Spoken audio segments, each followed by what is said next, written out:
Singgah, singgah, solo singgah.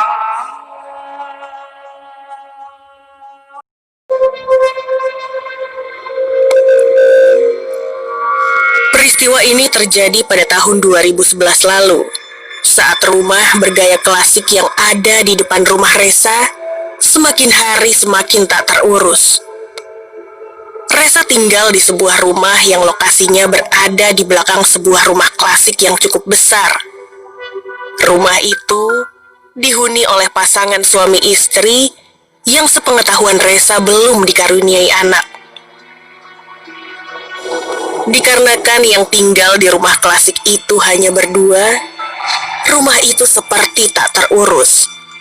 Apalagi sejak beberapa tahun belakangan, rumah itu sering ditinggal oleh penghuninya dan dibiarkan kosong. Banyak orang menyadari kalau rumah itu ada penunggunya, terutama di bagian belakang rumah yang berhadapan langsung dengan rumah Resa. Resa, seorang pemuda yang bekerja di pabrik kala itu, harus bangun lebih awal. Setelah sebelumnya, ia harus pulang larut malam karena harus lembur. Malam itu ia baru pulang dari pabrik pukul 2 dini hari. Namun esok paginya, ia harus kembali ke pabrik karena mendapat jadwal yang mepet. Dikarenakan jarak pabrik dengan rumahnya yang cukup jauh, Resa harus bangun lebih awal agar bisa sampai tepat waktu. Saat itu pukul 5 pagi, Resa sudah kembali terbangun dari tidurnya yang sangat singkat. Matanya masih terasa berat, kasur pun seakan-akan tak mau ditinggalkan. Namun, tidak ada pilihan lain. Ia harus segera bersiap dan berangkat menuju pabrik.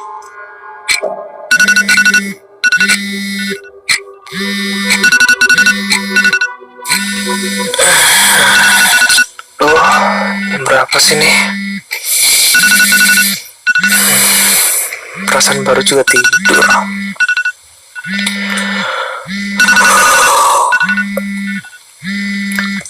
Badan gue juga masih pegal-pegal nih gara-gara lembur semalam.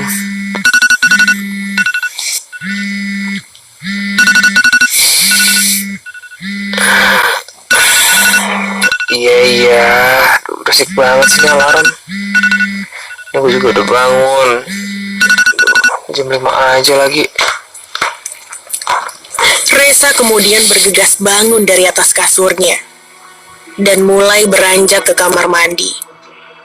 Tapi belum sampai ke kamar mandi, ia sibuk mencari handuknya. Duh, mana lagi nih handuk? Kayaknya semalam udah gue masukin deh. Atau gue lupa ya? Jangan-jangan masih ada di jemuran depan. Resa berinisiatif menuju depan rumah. Menengok dari jendela, melihat jemuran yang persis ada di depan rumahnya. Dilihatnya handuk putih miliknya masih menggantung di atas jemuran. Ia pun segera keluar dan mengambil handuknya itu.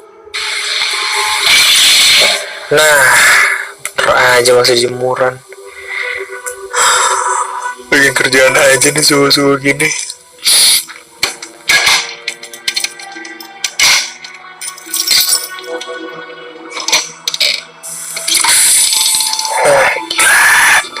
Dingin banget.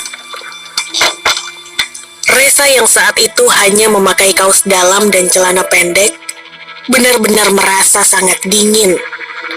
Hembusan anginnya seperti hanya mengarah ke tubuhnya saat pintu dibuka. Rasanya hingga menusuk ke tulang. Resa, suka nyusahin diri sendiri deh lo. Astagfirullah. Resa mulai meraih handuknya. Namun baru sedikit ia menarik handuknya dari jemuran, ia dikejutkan dengan sosok seperti manusia sedang berdiri di pojok rumah kosong yang ada di depan rumahnya itu. Resa langsung mengembalikan posisi handuk ke tempat semula, untuk menutup pandangannya dari makhluk itu.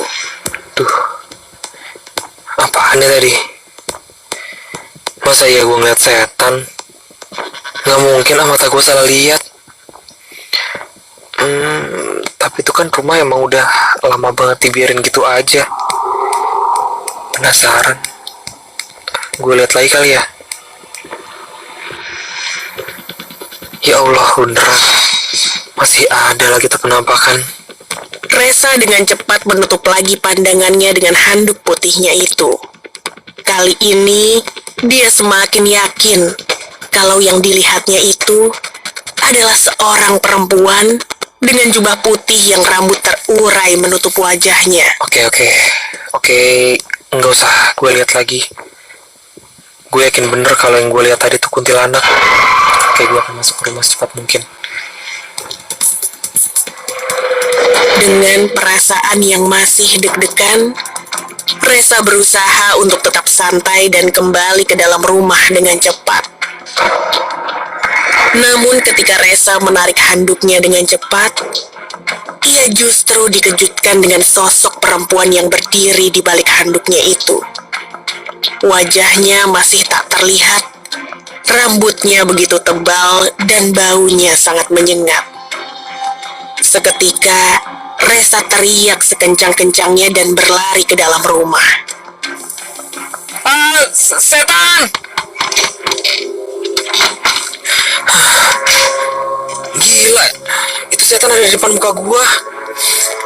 Gak kebayang kalau itu setan mukanya kelihatan banget. Mana baunya gak enak. Aduh, masih ada gak ya? Jadi parno nih. Gak usah mandi kali gua. Serem juga nih lagian. Mandi subuh-subuh. Aduh, gua coba intip deh. Semoga udah gak ada. Resa mencoba memberanikan diri, menyibakkan gorden yang ada di dekatnya untuk melihat ke arah jemuran tadi. Jantungnya sangat berdebar ketika ia membuka gorden secara perlahan. Tapi beruntung, saat ia melihat ke arah jemuran, sosok perempuan itu sudah tidak ada lagi. Alhamdulillah, udah gak ada tuh setan. Karena sejak tadi Resa cukup gaduh dan berteriak, ayahnya pun keluar dari kamarnya dan melihat Resa yang masih berdiri di pinggir jendela menghadap ke arah kejemuran. Sa, kamu ngapain berdiri di situ? Bapak? Ayo, ngintip tetangga sebelah ya. Enggak lah, Pak. Emang tetangga sebelah punya anak gadis? Punya. Kamu aja yang gak sadar. Hah? Yang mana, Pak? Ya adalah. Tadi tuh kamu teriak-teriak kenapa? Emang Bapak denger? Astaga, siapa yang gak dengar?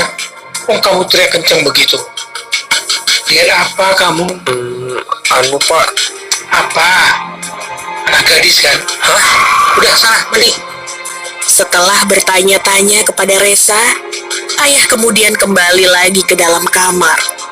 Resa yang mendengar tebakan ayahnya jadi berpikir soal sosok perempuan yang tadi dilihatnya.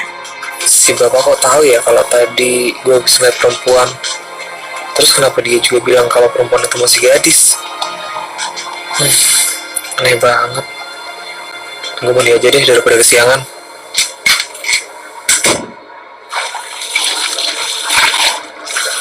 Ketika Resa sedang asik mandi, lampu kamar mandinya mati secara tiba-tiba. Tapi saat itu Resa menganggap bahwa itu adalah ulah ayahnya yang memang terkenal usil. Duh, Pak.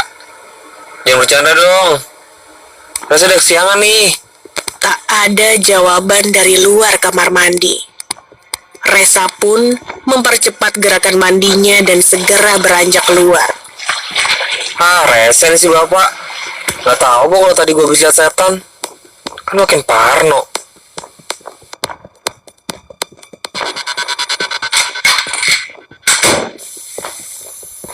Lah, nggak ada orang.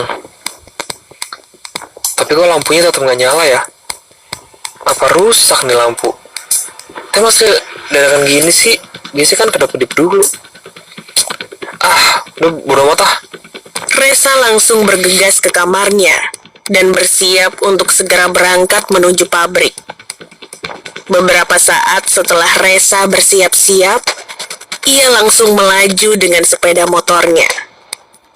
Sengaja, ia tidak memanaskan motornya terlebih dahulu. Ia tak mau berlama-lama di teras rumahnya karena takut berhadapan lagi dengan sosok perempuan di rumah klasik itu.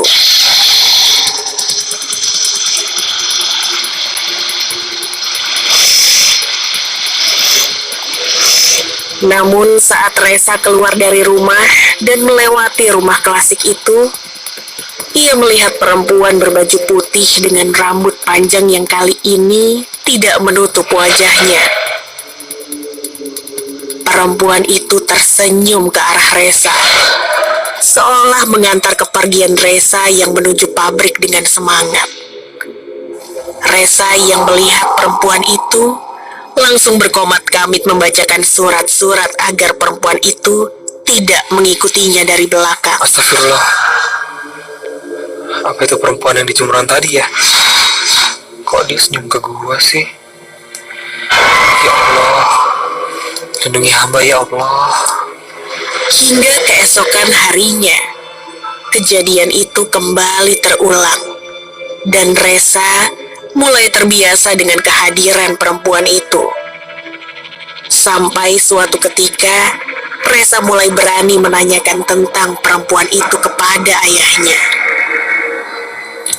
Pak, Bapak ingat gak sih Pak? Waktu itu pernah bilang ke Reza kalau Reza ngintipin anak gadis tetangga. Iya, kenapa? Dia masa muncul terus tau Pak? Kamu digangguin? Nggak digangguin sih, tapi... Sini Bapak kasih tahu. Dia itu suka sama kamu. Hamba yang mencegah